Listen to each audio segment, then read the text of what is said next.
This is a CC Radio podcast.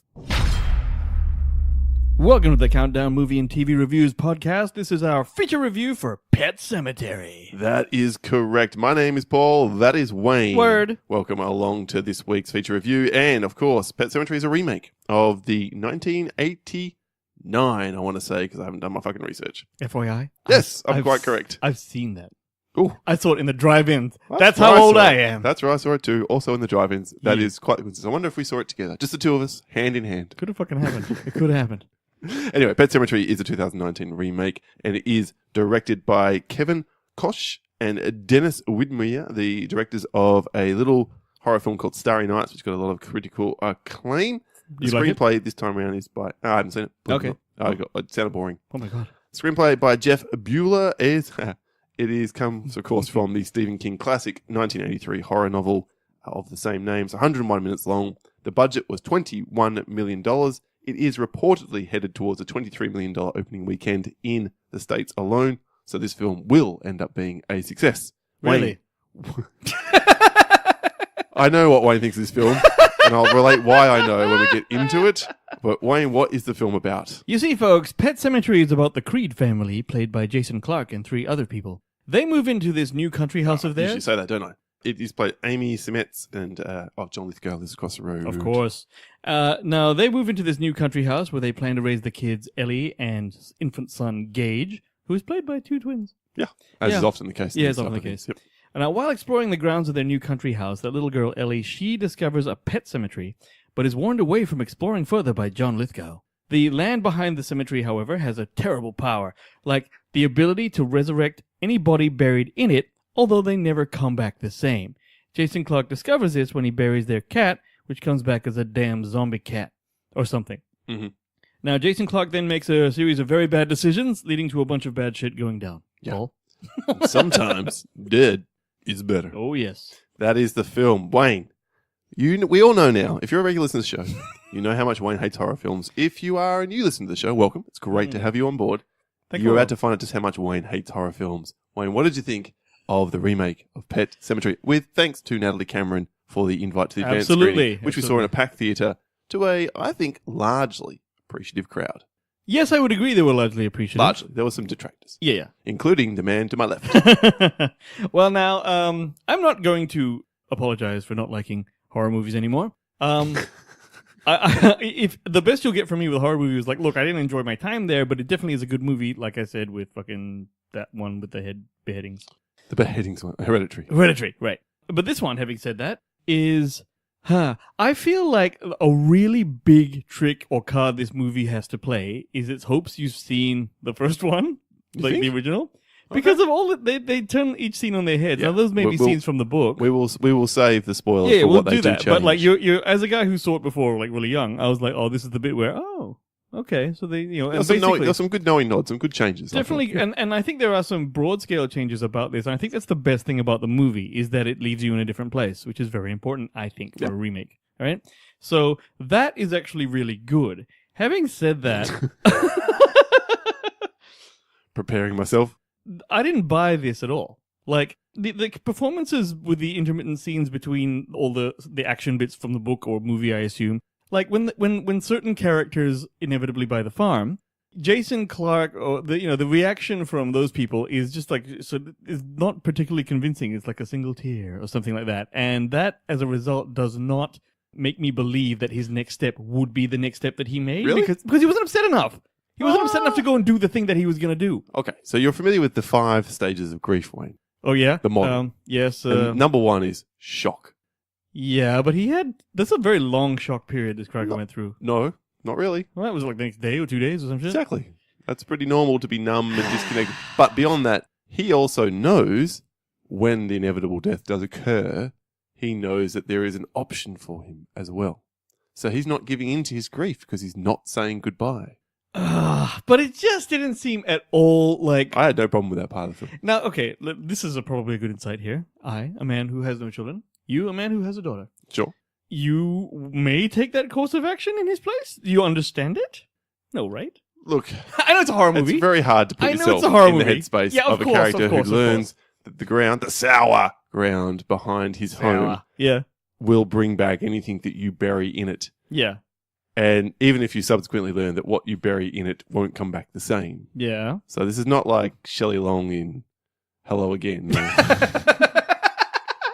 Well, that was obscure. Deep fucking cut right there. Not at all. They're not coming out of the grave looking beautiful in their dresses and whatever else and their tuxedos and the like and suits. They are coming out wrong. And if you knew that, I thought to think logically that I would go, well, it's not worth it. No, it's not worth it. Okay, so look, given that conceit because it's a horror film, obviously if he doesn't do that, there's no film. Yeah, there is no film. Okay. The other issue with it was that these characters, like for instance, John Lithgow, I've already told you he buried his cat, so he tried to get the cat to come back. That was at Lewis. Sorry, Jason Clarke buried his cat, and that's why he came back like a zombie cat. And he was doing that at the direction of John Lithgow, who had once done this with his own pet, and just like the cat, the dog came back fucked up. Okay, and again, I can address this. Yes. Oh, can and then you're sort of dancing around it. You're bearing the lead here a bit, Wayne. Would you like to tell the listeners, did you like this film or not? Oh, no, I didn't like it. It was crap. Thank you. It was crap. I thought the film... The reason I know this is that Wayne, at the end of the film, when there was some spontaneous applause, yeah, people clapped. Of the audience members around us said, "Oh, shut up! I wasn't that good at all." May have even been the word "fuck" in there somewhere. Yeah, and I cringed a little bit, going, "I'm sorry about that, Paul," but I didn't buy the clapping. I thought this was a bunch of this was actually an art house release. It was in a different cinema. It was in a... It's not an art house release. Sorry, it was in an art house cinema. Yeah, it was in an art house cinema, and it was an oddly... I actually felt that the crowd was one part geek, one part thinks I'm awesome. Like Geeks are awesome? Yeah. Don't disparage people. The good kind, yeah. This is not the good kind, right? For me, you're somewhere between a cockroach and that white stuff that accumulates at the corner of your mouth it's when fine, you're really thirsty. Motherfucker. It's fine. It's all good. But yeah, I don't know. I find this like sorry, you've pushed in there the John Lithgow thing? Yeah, I do. So you don't like this film, the John Lithgow thing, right? You're going to say, why does he take Lewis and show him this ground, knowing that things come back bad? Exactly. His exact words were, "I thought it'd be different with your cat." Why, that's John? Tell me lame. why. Not John. His name's not John. Why, Lithgow? Why Harry and the Hendersons? Because he really formed a bond with Ellie. And wanted her to be Lewis. That is not a good enough excuse. That is not a good enough reason to write in like that. It's been somewhere in the order of 60 years since. Now, I'm not saying it's good logic. No. I'm not at all. No, I don't give that a pass at all, man. But for all he knows, the film makes an effort to address it, and I think the film does enough to make that okay. It does not. When he's explaining that, it's like, "I thought it'd be different with you," and you're like, "Why?" And I said, "Why?" So fuck off. Yeah, I do agree that it wasn't great. It wasn't great. I'll so acknowledge that. Those things, as we've said many times, you've said, I believe, once you establish a premise within a horror, you have to stick by that premise. Now, this establishes a shitty premise. Look, I've read the book. Right, tell me about the book. We've seen the Mary Lambert 89 adaptation of it, and now here we are in 2019, 30 years later, which I want to say, I think it's about the right amount of time. If you're gonna remake something, 30 years feels like a respectful amount of time. Agree. So I don't oppose the remaking of this movie. I'm just sort of saying. Yeah. I thought the film was fine, by the way. Sort of buried that lead too. Please go ahead. It's not brilliant. It's not groundbreaking. It's nothing like Hereditary. It's nothing like A Quiet Place last year. This is not a film you need to rush out and see. But if you're a horror fan, or you're down for some scares and you want to have your significant other curl into you a little bit, you know, there are some scares in the film. Most of the jump scares aren't great. A couple of them are all right. And I think that basically it tries to shoehorn in too much while still being really slow the first hour. That's really what it was, because I was really very slow. bored. So I should have led with that. This is boring. If you get through the first half of the film, the second half is exponentially better. And as Wayne alluded at the start, they do, if you're familiar with this story, you're familiar with the King novel or the Lambert film, they do play with those expectations very effectively, unless you've seen the trailer. Oh, really? Once again, I didn't see the trailer. Once again, and I'm going to keep it clear until the spoiler section, which is coming very soon. The company which produced this trailer, which the studio allowed, spoils one of the biggest changes to the film. Really? It is. I never saw the trailer. Ghastly. By the way, my life is better now. What would have been a really impactful moment of, holy shit, I didn't see that coming, ends up being like, yep, saw that in the trailer. That means I probably had that moment. Mm-hmm. So I'm interested to hear what it was. There's a couple other bits which are very well sort of telegraphed from the previous film, which they throw at you and then sort of curveball in, which is nice as well. Yes, I would and agree. the film ends very differently, but we'll of course talk about that Yes, in spoilers. that is the best thing about this thing, right? Just one more thing. Mhm. I am really not a fan of scares where it's truck horns or trucks just swanning into the frame without any like noise. Yeah, anything rattling. Yeah, for some reason, no one hears the truck coming, Yeah. but it blares when it turns up. Now, I hate that. There's like 3 of those in here. So that's a problem I had. Anyway, let's get on to the spoilers. I'd agree. I'd say also, though, technically, can we talk a little bit about, I think it's a well-made film. I think it's very competently, it's shot well in terms of some of the overhead shots. The lighting's very good. I think the actual where the pet cemetery is and the deadfall and leading up to it, it's, the whole nighttime It's mist better shroud than thing the original is one, as I effect- recall. It looks much, much better. Obviously, The CG original- helps a lot. In my head, the original is Harry Hamlin. Is it him? No, No, it's someone else, isn't it? no, it's some other dude. Just I know, some I know bearded what- white man, though. And yeah. it was Fred Gwynn from The Munsters. who was That I John remember. Lithgow's Yeah. character. And that was a great replacement, I reckon. Yeah, look, John Lithgow's fine in this movie. And there's also, I should mention, a couple of weird comedic moments in the film, which I know comedy's in there to break the tension, but there's one meta joke about John Lithgow in this film, Is there? which completely threw me out of the film. Like, that's too far. Can you say it? Well, I can spoil. So why don't Alright. I hit the spoiler button and then we'll get into it. So for Wayne, it's definitely not a recommend. For me, it's a qualified recommend. Is it? Yeah. Fuck off! Really? Recommend is high, you know. Recommend can't just be okay. It's gonna be like good. It's a recommend Oh. if you're into films like I am. And the fact that you have no insight into that is... Inconceivable. Or is it? All right, Cracker. Go ahead. Bust out the spoilers.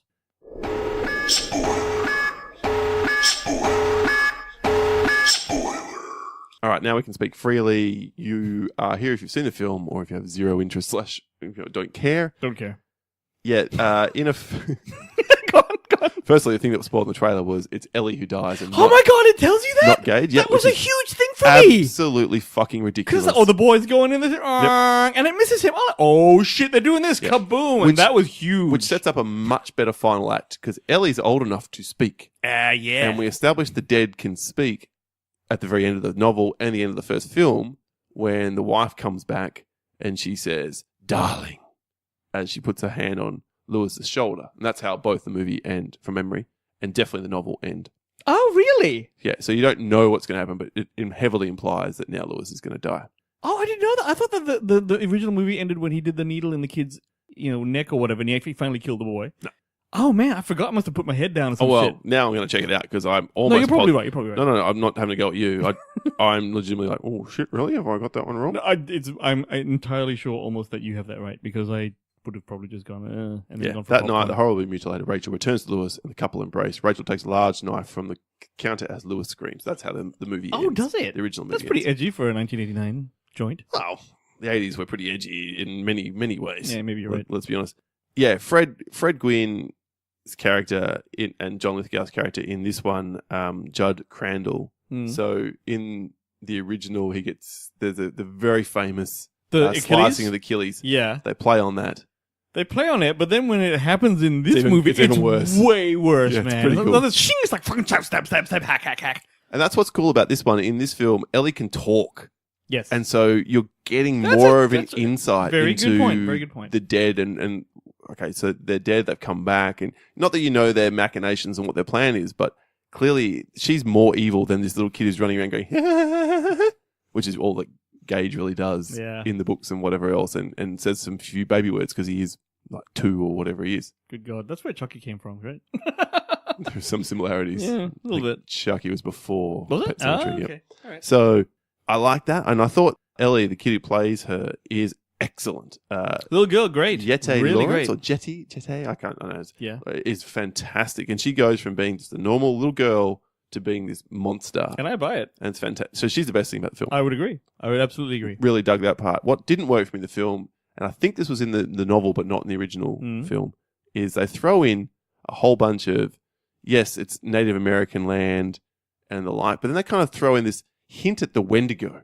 Yes, I remember that this actually was not denoted as a Native American thing, and a lot of people were happy about that. Well, the Wendigo, whether it is or isn't a Native American folklore, I think it is. Is it? Oh, okay, maybe it is. I think it is. well, but the yeah. point is, it's not in anything before this. They kind of just throw this creature that might be out there that explains why the ground is sour. I didn't pick that up. It must have been throwaway. Yeah, they mentioned a couple of times. Goes nowhere, means nothing. There's a point where he sees something moving out in the trees. I thought that was just him, like I don't know, his eyes are playing tricks. It does nothing. It's completely unnecessary. And then the famous other subplot of the film is his wife, Rachel's little sister, died of whatever horrible muscular sort of dystrophy, whatever thing. Yeah. And she has a small hand in her death. And the poor girl was going to die anyway.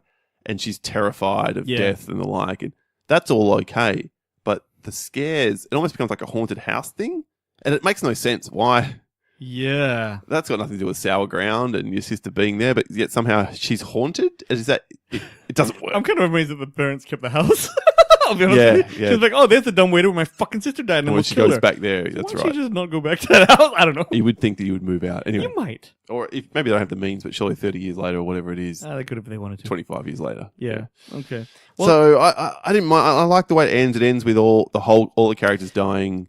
To me, that ending, this current ending, is definitely better than the other ending, even though I didn't remember it. The whole idea, because when Jason Clarke gets stabbed by the now reanimated wife, yep, and then he becomes a bad guy, and then we're like, oh shit, what about that kid in the car? There's no way they're gonna. Oh shit, they are. Because the start of the film is you see the blood around the window and the smashed car window. So that starts. It's one of those films where it starts cold opening with like you can see the after effects, and then it shows you how he got there in effect. So once Gage was put in the car, I knew, he's dead too. Well, that's the thing, and then I think it ends with a quick with a fucking the car opening, and I'm like, holy shit, that's cold, because they're actually gonna take out that kid. Yep. Which is better than the first one, and that's like I said, the two big big scares or big differences is the girl dying, and then at the end the bad guy wins, kind of. Well, the evil wins in all cases. Yeah, you're right. It would have been nice to have a stronger sense of what the evil therefore wants. Are we just going to recontaminate the entire world or reanimate the entire world? Is this... Man, anything that's important needs to have meaning, for real. Like whether it's a brand or this or a job or whatever. Right? So and same with movies. You need that meaning. So yeah. For me, though, the biggest problem is how slow the first half is. It's redeemed / rectified / resurrected by the second half, but it's too little too late to be a great film. It's okay. I think all the performances are decent to really good in the case of the kid, of the little girl. And that's why I recommend it if you're a horror film fan. If you're not, well, you're probably not going to see this film anyway. No, I certainly wasn't. So... Yeah, Wayne never jumped once. I must say that was a little disappointing. It's not a jumpy... Well, I don't know if I've learned now to deal with you and your people, but like I'm sitting there going, oh, we know it's here and it's not going to be that much... My people. Yeah, you're horror aficionados. I've seen you. And so... All right. Yeah, so it wasn't... I don't know, maybe I'm learning to deal with it better, but it wasn't that jumpy. So, I don't know. Who knows? All right, Wayne, let's do it then. Let's give this film a score. What do you give it out of 100? It's a 32. Fuck 32. off. That's fine. 32 is good, man. What was the last one? I gave a 7 recently, didn't I? Eat my ass! Eat all the asses, man. It gets 32. Look, it's boring. Right. I didn't buy it. It's not my official. dad. It is official for 2019. I'm not Negatron, bitch. Oh, suck my dick. You know what? You put a brother in a damn horror movie, shit's gonna go south. All right, that's just that. That's how it is. I'm going to recut this with your voice. You are the most Negatron that's ever Negatron. I would fuck off. First of all, I would never say that shit, so I don't even know how you're going to do that. 32? 32, yeah. I'm just trying to get my head around what films you thought were that much better than this. You know there's no scale here, Wen. You've been here before. Can't even get words out now. It's brilliant. Everything, man. But 32 is like pretty good for this. What actually Pet Sematary is a 60. Suck my dick, man. It's not even 60 at all. It's barely a 30. I stand resolute, motherfucker. Oh, shit. 32 to Wayne, 60 to me. That's an official fail from the countdown. This is not a movie you should go out and see, man. If you combine our scores and divide. Even if you dig this shit, I think, by 2. All of your arguments are like my asshole, man. Yes, Wayne. All of your arguments are like my asshole. I don't know. If you like shit like this, there's a string of scene-to-scene fights after the boring first half that might entertain you. But Exactly. you gotta get through the first. We It's went- not a good movie. We took two guests, a guest each, and the friend I took, he said he was very tense through the whole film. He'd never seen the original film. He hadn't read the novel, so he said he found it very tense. But Really? I think your guest, But he digs it, yeah. yeah, he's into horror films. Yeah. I think your guest, not so much. Although she Chris. jumped up a million miles at the first scare of the film. That was hilarious. Oh no, this is hilarious. Chris is my ex-boss, right? And she has been known to like horror movies, but I didn't know that she did this because she was like every little scare, she's like, ah! And she like fucking lost her popcorn. The popcorn It went everywhere. everywhere, and then and then I look over halfway through the movie, and she's looking down. I'm like, what are So you it doing? did affect her. There you go. I said, what do you? No, yeah, but fucking hell, man. If she jumps and I don't, that means that I'm the biggest bitch in the world. Okay, so this is now a disorder that's going on. And I said, what are you doing? She says, I don't want to jump and embarrass you again. Like, so you're not going to watch the movie? She's, I'm just going to kind of watch to the side of the movie. I've never seen that tactic before. There you go. I believe that's worth way more than a 32. No way. That's our review of Pet Sematary. Check it out at your own risk and do let us know. Let us know who got it right, who got it wrong. Was Wayne completely batshit insane as per usual? Is Negatron has taken over his soul? What's going to happen to you is people who like horrors are going to see it because they like horrors. Yeah. People who don't like horrors, i.e. me, won't see it. So you're only going to get fuck you, Wayne votes. I know your little game, Priscilla. Correct. I see no problem with this at all. All right, thanks so much for joining us again. Of course, my name is Paul. He's Wayne. Hit us up with your responses at countdownpodcast@gmail.com in terms of an email at countdownpc on Twitter and in our Facebook listener community. The link is in the show notes. We'll be back on Tuesday with our next main episode review. Thanks so much for joining us. Booyakasha. My name is Wayne. And I already said that part, but my name is Paul. Catch you next time. See you guys. Oh, wait. The soundboard. Fuck. Fuck the soundboard. Eat my ass! Suck it, suck it, suck it, suck it, suck it. Man. Bitch.